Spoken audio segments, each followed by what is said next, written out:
ស្រូវស្រែនាដើរសាបងនឹងជីវ៉ាដើរកាត់វាលស្រែស្រូវស្រែស្រងាត់ពេលមានអូនក្បែរចិត្តបងអិតលហើយថែអូនផ្ទាល់ដៃពេលនេះអូនចេញលាបងទៅក្រុងបងនៅម្នាក់ឯងរស់សែនឯកាពេលថ្ងៃរៀបលិចបងមើលទៅភ្នំនឹកស្រស់មាសស្មុំធ្លាប់ត្រកងបីអ្នកភូមិសួរបងស្រស់នួលអនៅឯណាបងញញឹមហើយប្រាប់គេថាអូនទៅក្រុងទៅធ្វើការបងនៅតែចាំអូន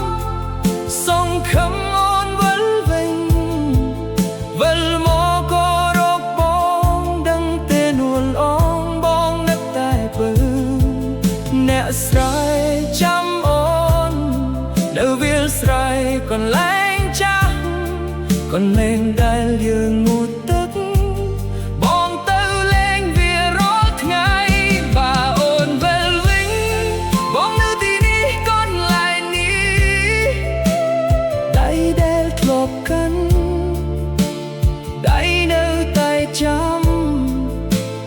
អូនដូចមុន